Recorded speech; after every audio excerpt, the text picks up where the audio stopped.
देश का विकास नहीं हो सकता। ये देश कृषि और ऋषियों का देश है।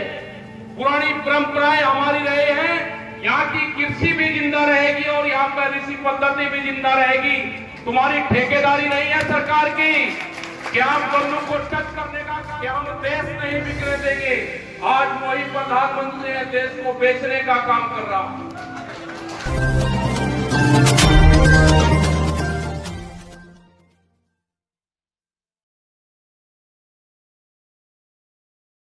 अनाज व्यापारी के गोदाम में बंद होगा,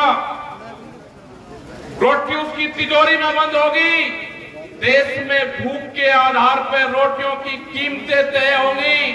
ये आंदोलन किसानों का नहीं है, ये आंदोलन उन 14 करोड़ नौजवान का है जो प्रधानमंत्री ने कहा था कि मैं हर साल 2 करोड़ बेरोजगार लोगों को नौकरी दूंगा। इनके घोषणा पत्र में नहीं लिखा था कितनी बार बोले कि हम रेलवे के प्लेटफार्म का टिकट 50 रुपए करेंगे, हम ट्रेनों को बंद करके स्पेशल ट्रेन का नाम देके और उसके 4 गुना रेट करेंगे। नहीं लिखा था, इसमें नहीं लिखा था कि 60 साल से ऊपर जो रेलवे में जो टिकट में कम रेट पे मिलता था, जो बेनिफिट होता था आम जनता को, आज वो पूर्ण रूप से बंद कर दिया गया। ये नहीं लिखा था कि रेलवे के कर्मचारी को घटाया जाएगा। उनके 4.5 लाख कर्मचारी देश में कम होंगे। ठेका भर्ती देश में आएगी। देश के जितने संसाधन हैं बेचे जा रहे हैं। एयरपोर्ट, एयरलाइंस नहीं कही थी, एयरलाइंस बिक रही है। एयरपोर्ट बिक रहे हैं, रेलवे बिकी, LIC, टेलीफोन विभाग और ये मंडी जिसमें आप बैठे हो, इन मंडियों के प्रस्ताव डालिए। मध्य प्रदेश की बहुत सी मंडियों के प्रस्ताव चले गए हैं। यहाँ पे इलेक्शन हो रहा है, हो सके कि चल जाए, नहीं तो उसके बाद का प्लान है। उन्होंने कहा है कि मंडियों की आमदनी कम हो रही है। मंडियों की आमदनी जब कम होती है जब उसमें फसलें नहीं जाती। एक तरफ आप कहोगे कि मंडी के बाहर आप अपनी फसल बेच लो, फिर आप कहोगे कि मंडियों की आमदनी घट गई। उन मंडियों को बेचने का काम करा जा रहा और ये कहा कि इन मंडियों में एग्री बेस इंडस्ट्री लगेगी, कृषि की फैक्ट्रियां लगेगी। इनको अपने चेतों को मंडियों की जमीन बेचेंगे। एक जिले में कई हजार करोड़ रुपया की जमीनें हैं, ये मंडियां भी बिकेगी। रेलवे लाइन की जो पासपोर्ट जो जमीन पड़ी थी पास में, उनके प्रस्ताव हो रहे हैं, रेलवे की जमीन जा रही है। जो लोग जिनके खेत नेशनल हाईवे के आसपास हैं, NH में जो नेशनल हाईवे है, कानून आ गए कि आप 500 मीटर तक कोई भी कॉमर्शियली एक्टिविटी नहीं कर सकते। जो आप सोचते थे कि मैं गुमटी लगा लूंगा, मैं खोखा लगा लूंगा, आप भूल जाओ उसको। आपकी ना गुमटी लगेगी ना आपका खोखा लगेगा। अगर किसी ने गुमटी खोखा लगाने का काम करा तो पूरा का पूरा खेत, वो खसरा नंबर, वो गांव समाज की जमीन में, गांव समाज में निहित होगा। तो बचेगा क्या? बचेगी देश में बेरोजगारी, भुखमरी, और आप लड़ते रहोगे जो 2013 में आप लड़े। आप उसमें लड़ाने का काम करा जाएगा। जब ये कानून की लड़ाई शुरू हुई दिल्ली में, हमारे ऊपर बहुत एलिगेशन लगे। अगर सरदार लोग आंदोलन में थे तो उनको खालिस्तान दी। कौन सा देश है खालिस्तान दी? क्या सिख कौम ने थी जिन्होंने जंगलों को तोड़ के देश को अनाज दिया? 2013 में दंगे करवाने का काम सरकार ने करा। इनको खालिस्तानी बताओगे? अगर कोई मुस्लिम समाज से लोग हैं इनको पाकिस्तानी बनाओगे? क्या वो देश में करना चाहते हैं? ये वही लोग हैं जिन्होंने झगड़े करवाए। इनके चक्रव्यूह में नहीं फंसना। जब हमने आंदोलन और आगे चला तो इन्होंने कहा कि छोटा बड़ा किसान है। जब आंदोलन जनवरी के महीने में हमको लाल किले पर लेके गई, लाल किले का कोई रास्ता नहीं जानता था। लाल किला डालमिया को बेच दिया। इनका लाल किला नहीं है। लाल किले पे अगर 2 दिन के लिए भारत सरकार लेती है झंडा फहराने के लिए तो डालमिया को किराया देना पड़ता है। लाल किला ने कोई कानून नहीं बनाए। कानून भारत की पार्लियामेंट में बनाए, गलत तरीके से बनाए। अगर देश के किसान को जाना होता, 4 लाख ट्रैक्टर दिल्ली के अंदर थे, 20-25 लाख आदमी दिल्ली के अंदर थे। अगर हमको जाना होता तो हम पार्लियामेंट में जाते। हमने उनको कहा कि जो 10 साल पुराना ट्रैक्टर आपने बंद करा है, किसान अब 10 साल पुराना ट्रैक्टर नहीं चला सकता। एक कानून आ गया है दिल्ली में। हमने वही 10 साल पुराना ट्रैक्टर दिल्ली की चमचमाती सड़कों पर चला कर दिखाया। वो देश का ट्रैक्टर था। वे किसान भी देश के थे, वो ट्रैक्टर भी देश का है। ये कान खोलकर फिर सुन लो दिल्ली, वो ट्रैक्टर भी यही है और वो किसान भी यही है। अगर जाना होगा तो पार्लियामेंट पर जाएंगे। जब भी जाना होगा पार्लियामेंट के वहां पर जाएंगे। ये कानून वापसी ले लो। ये कानून वापसी ले लो। 3 काले कानून हैं आपके। एमएसपी पे गारंटी कानून चाहिए। आप अपनी जो फसल बेचते हो, हम लाइन में लगे रहते हैं, देश का किसान लाइन में लग रहा है। वो अपनी 40 क्विंटल फसल नहीं बेच सकता। देश का व्यापारी 10,000 क्विंटल आपसे खरीद कर बेचता है। हमको भी वो मंडी वो मार्केट बता दो कि कहां बेचता है वो 10,000 क्विंटल। आपसे खरीदी हुई सस्ती फसलें वो एमएसपी पे बिकती है। यहाँ के अधिकारी, यहाँ का व्यापारी और यहाँ की सरकार मिली हुई है। आपको लाभ नहीं दे गए। बड़ा व्यापारी यहाँ का मिला हुआ है। छोटे दुकानदार और छोटे व्यापारी को मारना चाहते हैं। जो दुकानदार शहर में नौकरी दुकान करता है, वो इंडस्ट्रीज वाला नहीं है। वो दुकानदार वो है कि अगर मौदा की मंडी मजबूत होगी, यहाँ पे फसलों की कीमत ठीक मिलेगी तो हम सीधे मार्केट में जाएंगे, वो पैसा मार्केट में देंगे, मार्केट से सामान खरीदेंगे, वो आगे खरीदेगा। ये पीटी दर पीटी हमारा काम चल रहा था। ये दुकानदारों को भी मारने का काम करते हैं। वो जो गुमटी खोल कर बैठता है, जो 100-200 लोगों को उधार सामान देता है गांव में, ये उसको भी मारने का काम करेंगे। बड़ी बड़ी कंपनियां देश में आ रही हैं। हमने बार बार कहा कि देश में अगर किसी पार्टी की सरकार होती तो वह जरूर बातचीत करती। देश में किसी पार्टी की सरकार नहीं है। ये गलत फहमी में निकाल दो जो ये हमारे ऊपर एलिगेशन लगाते हैं कि आपने बीजेपी को यह कह दिया। हमने नहीं कहा। तुम्हारे बीजेपी के बड़े लीडर कैद में बंद है, उनको छुटाओ, उसके बाद में बात करना। जिन लोगों ने हमारे मंच पर आकर कहा था कि कांग्रेस खराब है, आप इसको हटाओ, हम आपके सारे काम करेंगे, देश में एमएसपी की गारंटी देंगे, वो आप लोगों ने हटवाई, हमने सबने हटवाई वो सरकारें।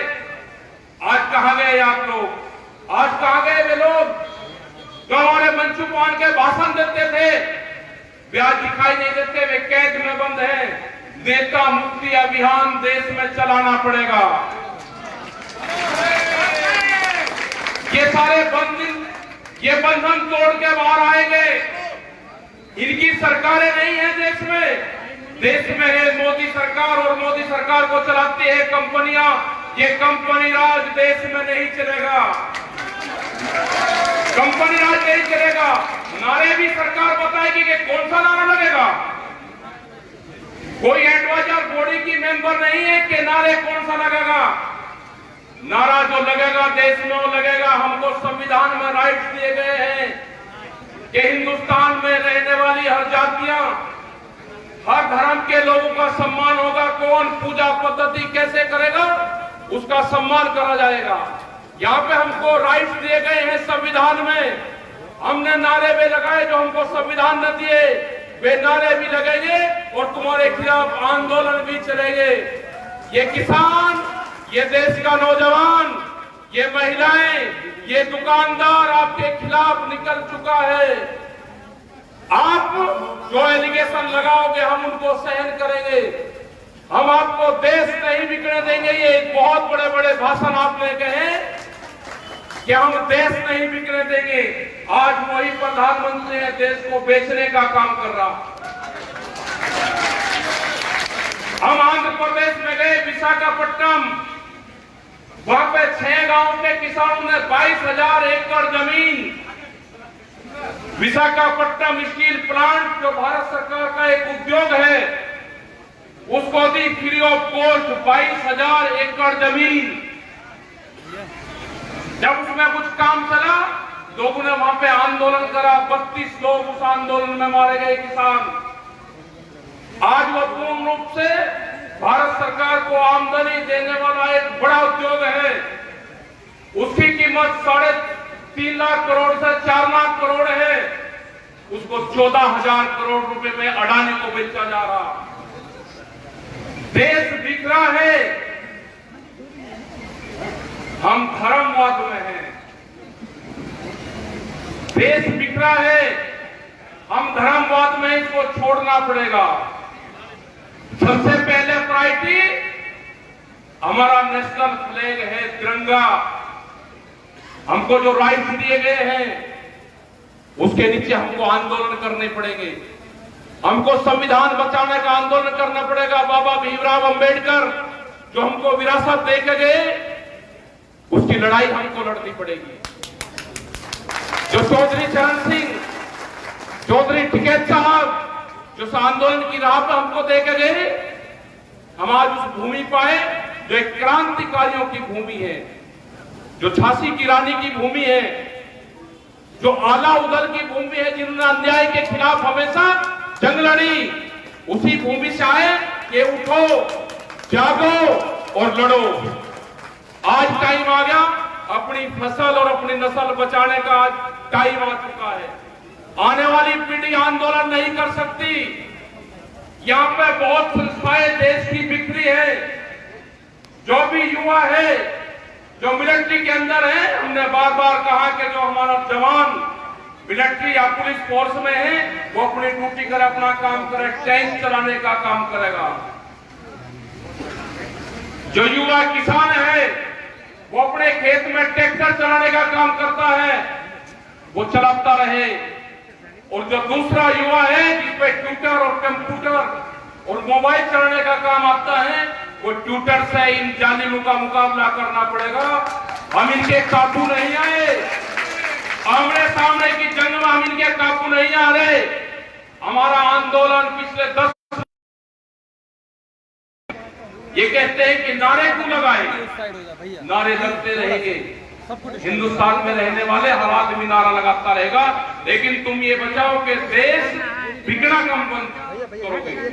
आप देश को बेचोगे और हम नारे भी ना लगाए। आप पूरे संस्थाएं बेचोगे, समुद्र के तट बेच दिए पूरे 100 किलोमीटर, हवाई जहाज बिक गए, नदियां बेच रहे हैं, जल बेच रहे हैं, हवाएं बेच रहे हैं। काम करना चाहिए था तो ऑक्सीजन पे काम करते, हॉस्पिटलों पे काम करते, एजुकेशन पे काम करो, सड़कों के ऊपर काम करो। देश को तोड़ के और लड़ा के आप भावनाएं खिलवाड़ करके काम करोगे। कौन से मंदिर और उसकी बात करते हो आप? अयोध्या में मंदिर हमारा है, हम भी रघुवंशी हैं, राम भी रघुवंशी था, हमारे पूर्वज थे। हम राम राम करते थे। आपका जय श्री राम है, आपने राम को भी बदल दिया। हम हल जोतते थे तो ले राम का नाम कहते थे, हमारा तो बैल भी हमारी भाषा समझता था। आप कहां लेकर जाओगे देश को? आप विकास में काम करो। जब भी सरकारें या पॉलिटिकल पार्टी धर्मवाद में आएगी, देश का विकास नहीं हो सकता। ये देश कृषि और ऋषियों का देश है। पुरानी परंपराएं हमारी रहे हैं। यहाँ की कृषि भी जिंदा रहेगी और यहाँ पर ऋषि पद्धति भी जिंदा रहेगी। तुम्हारी ठेकेदारी नहीं है सरकार की कि आप बंधु को टच करने का काम करोगे। आप ऋषि पद्धति पे भी उंगली उठाओगे और आप खेती किसानी पे भी उंगली उठाओगे।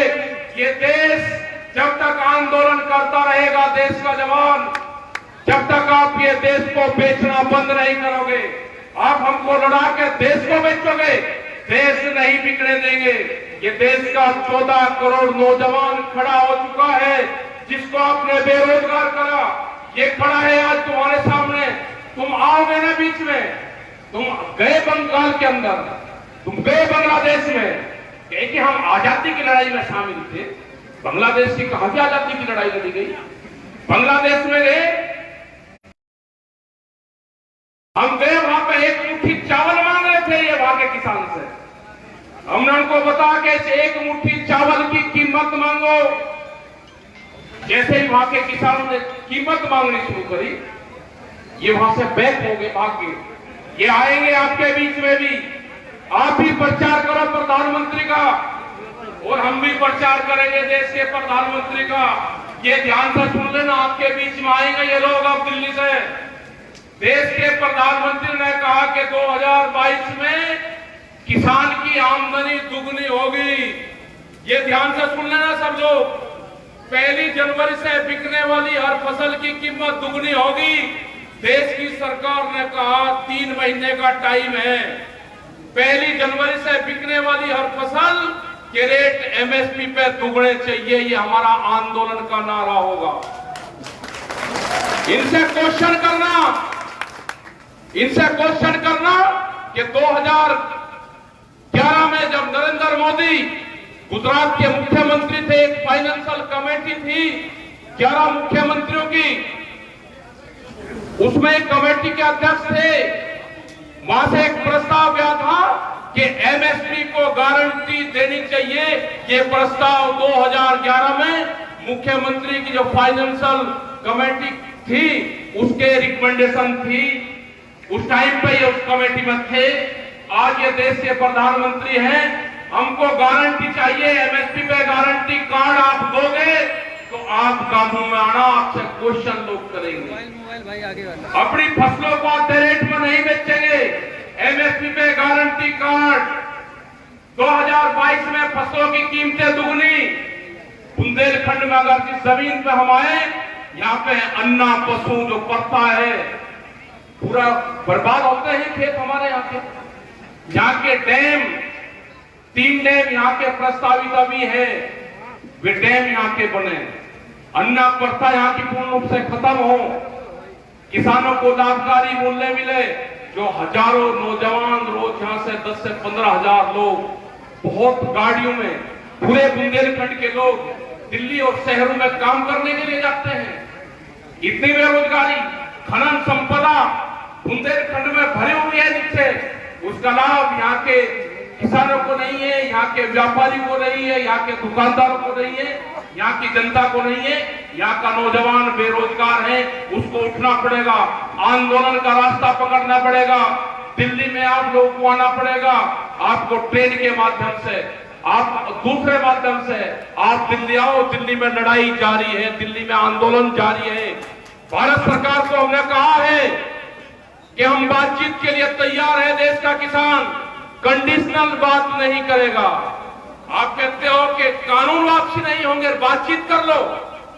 आप दरवाजे जब तक बंद रखोगे, किसान आपके गेट के बाहर बैठा रहेगा। जब आप कहोगे कि हम बातचीत करना चाहते हैं तो किसान बातचीत करेगा,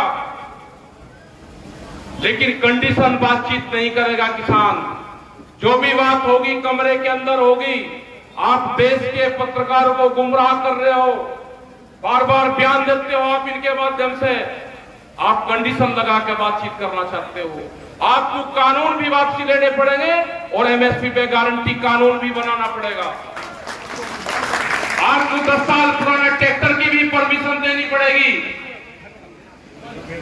आपको पॉल्यूशन का भी जो सिस्टम है आपको उसको भी खत्म करना पड़ेगा। दूध की भी एक पॉलिसी लेकर आ रहे हैं ये बाहर से दूध की बड़ी कंपनियों को बुलाना चाहते हैं यहाँ पे। बोले पूरा का पूरा देश कोई सिस्टम छोड़ने का नाम नहीं लिया। तो हमारा यही सवाल है कि जब तक आप कानून वापसी नहीं लोगे, किसान से बातचीत नहीं करोगे, ये आंदोलन हमारे जारी रहेंगे। हम पूरे देश में जाएंगे, पूरे प्रदेश में जाएंगे और हम लड़ेंगे। अपना चैनल, आपका चैनल, समाज का चैनल, देश का चैनल एनबी न्यूज 24/7 को आप लाइक करें, सब्सक्राइब करें और ज्यादा से ज्यादा इसकी वीडियो को शेयर करें ताकि हर खबर को मैं आप तक आसानी से